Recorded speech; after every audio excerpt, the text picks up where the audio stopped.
Saudi वजीर सरमायाकारी की सरबराही में आला सतह वफ्द पाकिस्तान पहुंच गया। सऊदी वफ्द सदर और वजीर आजम से मुलाकातें करेगा। वजारती सतह पर भी मुलाकातें होंगी। तिजारत और सरमायाकारी के वाहिदों पर दस्तखत होंगे। सऊदी अरब की जानिब से पाकिस्तान में $2 अरब की सरमायाकारी मुतवक्के।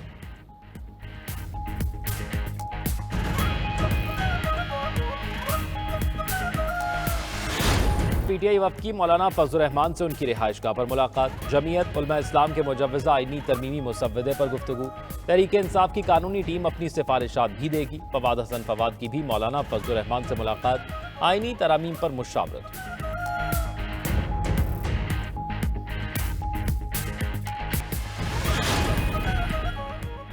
हुकूमत के लिए आईनी तरामीम के लिए नंबर्स पूरे करना मसला बन गया। बैरून मुल्क दौरों पर मौजूद हुकूमती अरकान पार्लियामेंट को 15 अक्टूबर तक हर सूरत वापस आने की हिदायत जारी।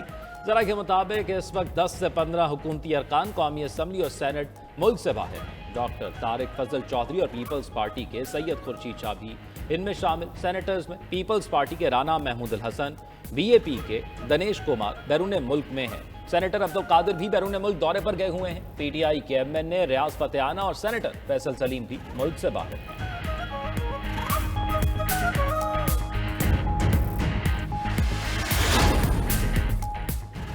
कुछ भी हो जाए मुल्क पर आंच नहीं आने देंगे। एक सुबह पूरे साजो सामान के साथ विफाक पर हमलावर होता है। पंजाब में काम हो रहा है, लोग एहतजाज करने वालों को घास नहीं डाल रहे। वजीर आला पंजाब का लाहौर में तकरीब से खिताब। कहा, ना वो खुद काम करते हैं ना किसी और को करने देते हैं। हर रोज जलाओ घिराओ की रवायत बहुत गलत है। एहतजाज के लिए सरकारी लोगों को केपी से लाया जाता है।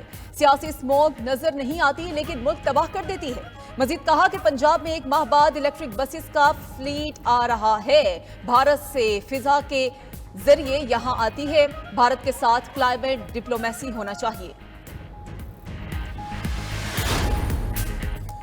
IMF के बाद एशियाई तरक्याती बैंक का भी 3 वर्षों के लिए $6 अरब फाइनेंसिंग का ऐलान। आइंदा साल 2025 के दौरान $1 अरब 85 करोड़ से ज़ायद फाइनेंसिंग होगी। एशियाई तरक्याती बैंक हुकाम का कहना है कि साल 2026 के दौरान $2 अरब 30 करोड़ फाइनेंसिंग का तखमीना है। 2027 के दौरान $2 अरब 25 करोड़ की फाइनेंसिंग की जाएगी। 3 वर्षों के दौरान $2.8 अरब की रियायती फाइनेंसिंग फराहम की जाएगी। फाइनेंसिंग सेहत, तालीम, क्लाइमेट एंड डिजास्टर के मंसूबों पर खर्च होगी।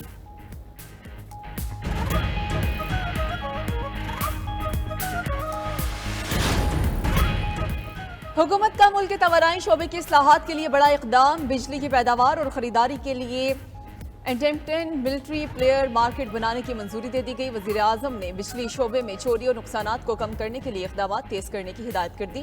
कहा कि बिजली चोरी में मुलविस तकसीमकार कंपनीज के मुलाजमीन के खिलाफ महकमाना कार्रवाई की जाए। इजलास के लामिया में बताया गया कि independent system and market operator की काबीना से तौसीक ली जाएगी। ऐसी कंपनीज एक्ट 2017 के तहत SECP में रजिस्टर किया जाएगा। ISM और हुकूमत के मुल्क में बिजली के वाहिद खरीदार के किरदार को बदतरीज खत्म करेगा। बिजली की मार्केट को मल्टीप्लेयर इंडिपेंडेंट मार्केट में तब्दील किया जाएगा। स्टेट बैंक की मुकम्मल खुद मुख्तारी का हामी हूँ। सूबों के साथ नेशनल फाइनेंस पैक्ट पर पेशरफ्त हो रही है। वज़ीर ख़जाना मोहम्मद औरंगज़ेब की पार्लियामेंट में मीडिया से गैर रस्मी गुफ्तगू। कहा, CPEC बिजली मंसूबों के कर्ज की रीप्रोफाइलिंग पर मुस्बत बात चल रही है। कोशिश है CPEC बिजली मंसूबों की रीप्रोफाइलिंग के लिए मुआहिदे हो जाएं। ज़राई शोबे पर टैक्स का इत्तलाक आइंदा साल 1 जुलाई से होगा। इससे मुताल्लिक कानून साजी जनवरी में की जाएगी।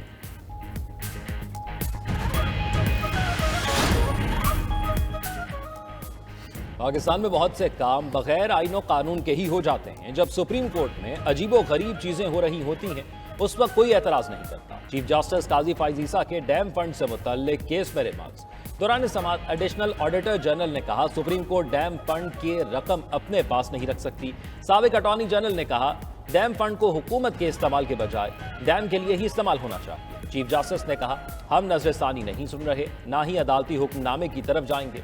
क्या डैम फंड प्राइवेट बैंकों में मार्कअप के लिए रखे जा सकते हैं? अदालत ने वफाकी हुकूमत और वापटा से मुआवनत तलब कर दी।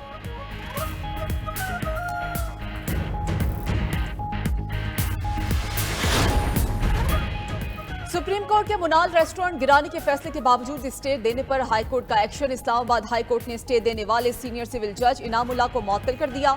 चीफ जस्टिस आमिर फारूक ने जज इनामुल्लाह की मौतली के अहकामात जारी किए। सीनियर सिविल जज इनामुल्लाह को OSD बना दिया गया। फौरी हाईकोर्ट रिपोर्ट करने का हुक्म। चीफ जस्टिस आमिर फारूक ने सीनियर सिविल जज के खिलाफ इंक्वायरी का भी हुक्म दे दिया। सीनियर सिविल जज इनामुल्लाह के इंक्वायरी ऑफिसर सेशन जज कामरान बशारत मुफ्ती होंगे।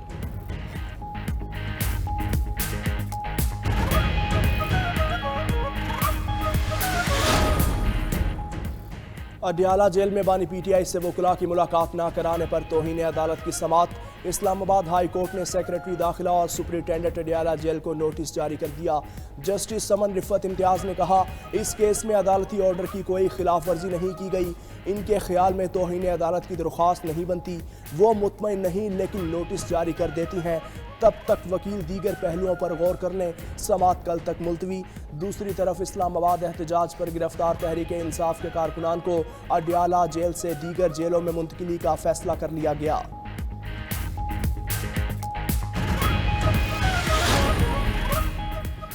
मरकजी सदर PTI चौधरी परवेज इलाही का कहना है, आज नैब ने मनगढ़ंत और झूठी खबर चलाई। सैकड़ों सरकारी मुलाजमीन को मारपीट करके प्ली बार्गेन की गई। इन्होंने जो पैसे दिए इनको मेरे साथ खामखा मुंसलिक किया जा रहा है। सब झूठ का पलंदा है। न करप्शन की ना ही कोई प्ली बार्गेन की है। मेरे खिलाफ 25 जाली केस बने, मजीद 25 केस और बना लें। वो बानी PTI के साथ हैं और रहेंगे।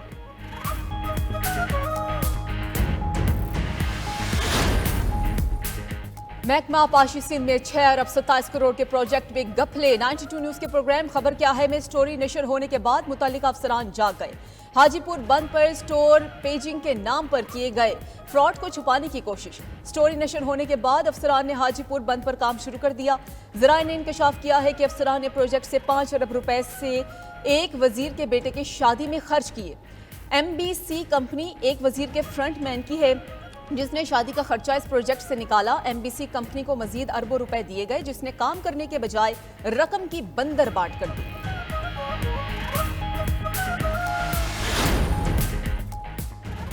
इसराइल की लबनान में बर्बरियत जारी। मशरकी वादी बेका पर फजाई हमले, 36 अफराद शहीद, 150 से ज्यादा जख्मी हो गए। 5 बड़े हमलों में कई रिहायशी इमारतें तबाह। दहिया का इलाका खंडर बन गया। इसराइल ने जमीनी फौज की 4थी डिवीजन भी लबनान भेज दी। फौजियों की तादाद 15,000 तक पहुंच गई। दहशतगर्द इसराइल का गजा में भी खूनी खेल जारी। फजाई और जमीनी हमलों में मजीद 41 फलस्तीनी शहीद, दर्जनों जख्मी हो गए। शाम के दारुल-हुकूमत दमिश्क पर भी इसराइली हमले में 7 अफराद शहीद, 11 जख्मी हो गए। उधर हिजबुल्लाह ने भी इसराइली शहर हीफा पर 100 से ज्यादा रॉकेट दाग दिए। रॉकेट हमलों में 12 इसराइली जख्मी हुए, इमलाक को नुकसान पहुंचा।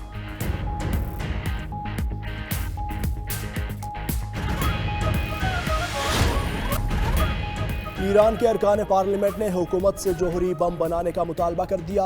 अरब मीडिया के मुताबिक 39 ईरानी कानून साजों ने मुल्क की सुप्रीम नेशनल सिक्योरिटी काउंसिल को खत लिखकर जोहरी हथियारों की तैयारी के लिए फौरी इकदाम का मुतालबा किया।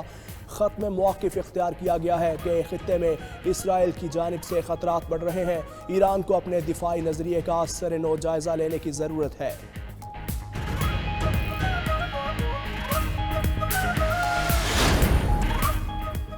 बांग्लादेशी अबूरी हुकूमत के सरबराह डॉक्टर मोहम्मद यूनुस ने आम इंतखाबात की तारीख देने से इनकार कर दिया। डॉक्टर मोहम्मद यूनुस का कहना है कि फ़िल वक्त मुल्क में इस्लाहात की ज़रूरत है। हम में से कोई भी तवील अरसे तक हुकूमत में नहीं रहना चाहता। इस्लाहात से पहले इलेक्शन कराना गलत फ़ैसला होगा। हमें विरसे में एक मुकम्मल तबाह हाल सिस्टम मिला है। मुस्तकबिल में आमरीत की तरफ वापसी से बचाने के लिए जामिया तब्दीली की ज़रूरत है। बांग्लादेश की अबूरी हुकूमत का करेंसी नोटों से मुजीबुर रहमान की तस्वीर हटाने का फ़ैसला। गैर मुल्की मीडिया के मुताबिक 20, 100, 500 और 1000 टका के करेंसी नोटों को तब्दील करने का ऐलान किया गया। वजारत ख़जाना और मरकज़ी बैंक ने फैसले की तौसीक़ कर दी। तमाम नोटों में तब्दीलियाँ मरहलावार होंगी। सऊदी अरब का स्कूल्स में मौसीकी की तालीम देने का फैसला। प्राइमरी क्लासेस में मौसीकी की तालीम के कोर्स शामिल किए जाएंगे। वजारत सकाफ़त ने 9000 से ज़ायद ख़वातीन टीचर्स पर काम शुरू कर दिया।